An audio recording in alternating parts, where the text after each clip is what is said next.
माँ जी, करण भैया ने पुलिस की हिरासत से भागकर अच्छा नहीं किया। खतरा और बढ़ गया है।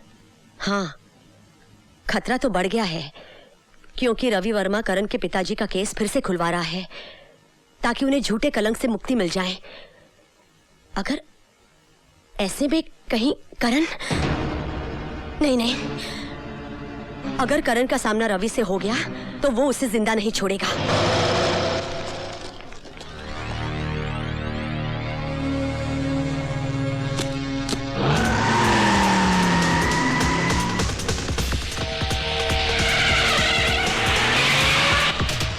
चल जल्दी रवि।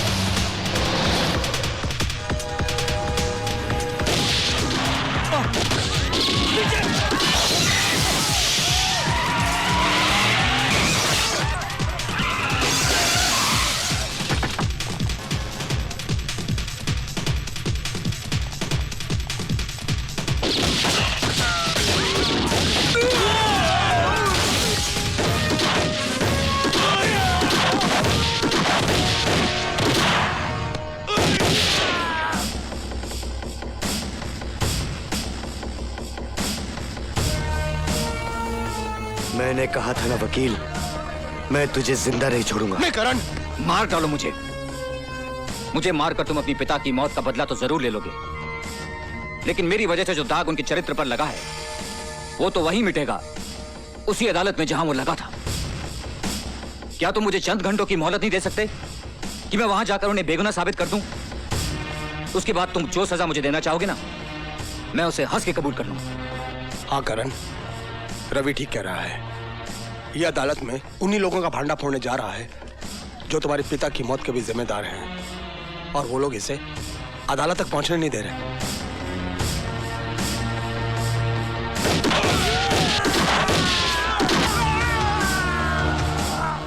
चल अदालत, दुनिया की कोई भी ताकत तुझे अदालत पहुंचने से नहीं रोक सकती।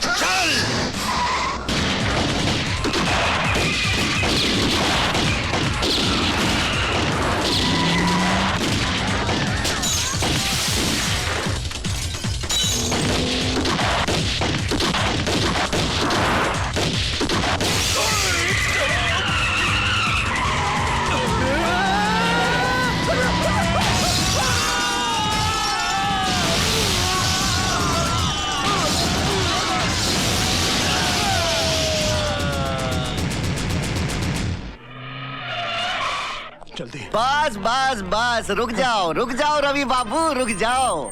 यहाँ तक आ गए, बहुत आ गए। अब इस रेखा को मत लांघना। एक रेखा ही तो लांघी थी सीता मैया ने।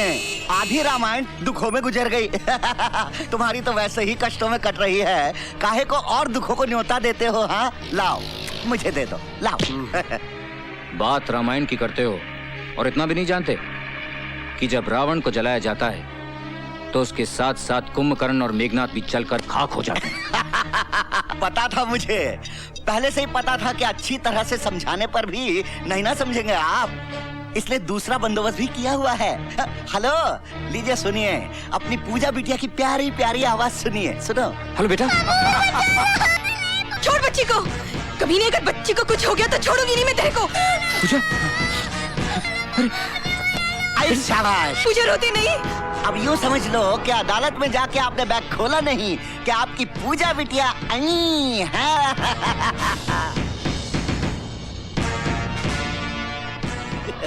हरामजादे, तू क्या समझता है कि तू मौत का नंगा नाच नाचेगा तो मैं डर के अपने इरादे बदल लूंगा? You bastard. जल्दी। नहीं,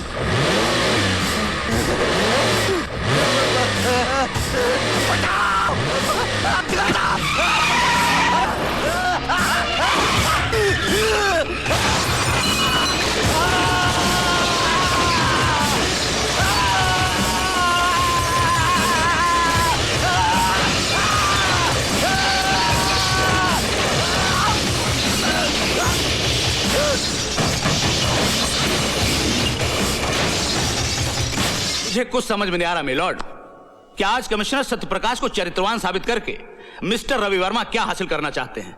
जबकि एक दिन खुद इसी अदालत में खड़े होकर इन्होंने कमिश्नर सत्यप्रकाश को रिश्वतखोर साबित किया था और हमने इनकी जोरदार दलीलों पर तालियां बजाई थी। काश आपने वो तालियां नहीं बजाई होती। काश जिस दिन मैंने पहली बार झूठ को जिताया था और सच को हराया था, लोगों ने तालियों के बजाय मेरे मुंह पर थप्पड़ मार दिए होते, तो आज ये नौबत नहीं आती।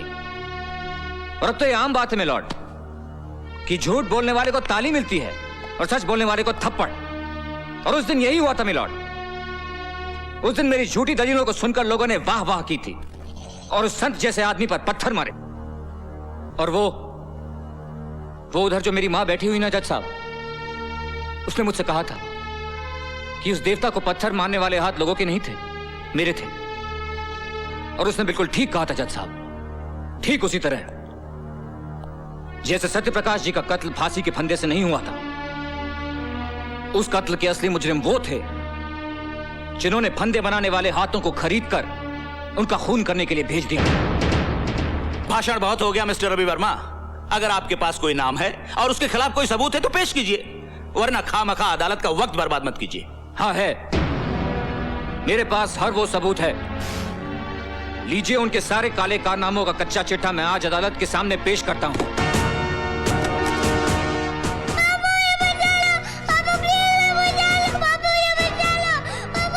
रवि, क्या बात है? कुछ नहीं, सोच रहा हूं धर्म, इंसाफ और सच्चाई की लड़ाई में गुरुओं ने भी अपने बच्चों को कुर्बान कर दिया था। देखता हूं आज उसकी अदालत में मेरी कुर्बानी क्या रंग लाती है।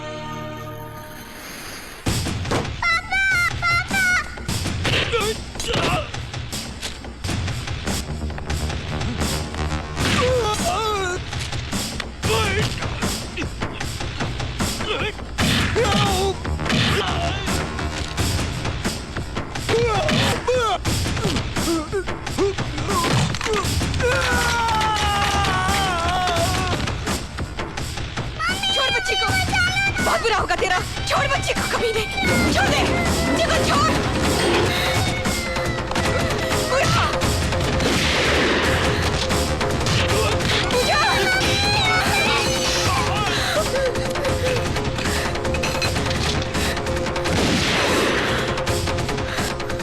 बच्ची को अदालत ले जाओ। यह अदालत शर्मसार है क्योंकि इस अदालत ने कमिश्नर सत्य प्रकाश जैसे नेक, सच्चे, ईमानदार इंसान के चरित्र पर दाग लगाया। हम उनके मरणोपरांत उनसे क्षमा याचना करते हैं और कबूल करते हैं कि कभी कभी कानून भी अपराधियों की चालाकी में उलझकर गलती कर बैठता है।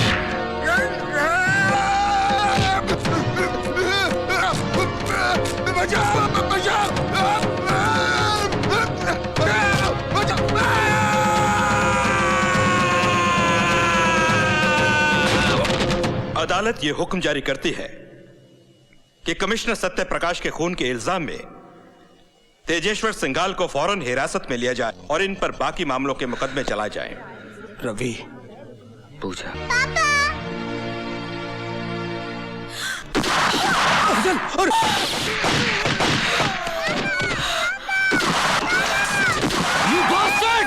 इंस्पेक्टर, आगे मत बढ़ना।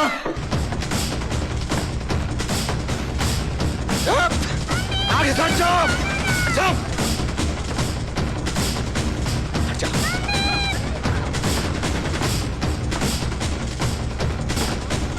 हट जाओ आगे से।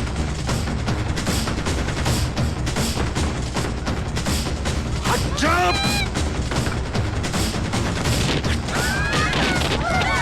सिंघाल, पूजा को छोड़ दे। सिंघाल, अपने आप को कानून के हवाले कर दो। तुम यहां से बचकर नहीं जा सकते। होश करो, मैं कहता हूं।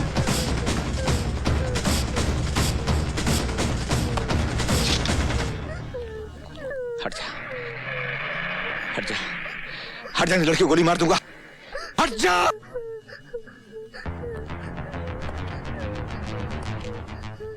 इंस्पेक्टर, बंदूक फेंक दे और अपने आदमियों से कह दे कि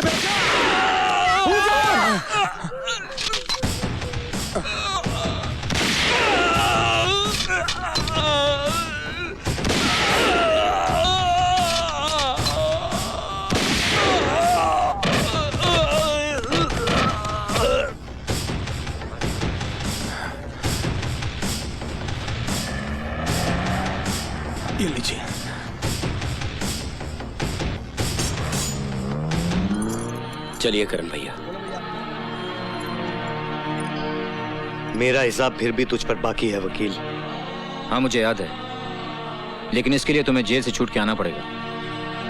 और तू क्या समझता है, कानून मुझे छोड़ देगा? नहीं। हाँ, छोड़ भी सकता है, बशर्ते तुम्हें कोई अच्छा सा वकील मिले।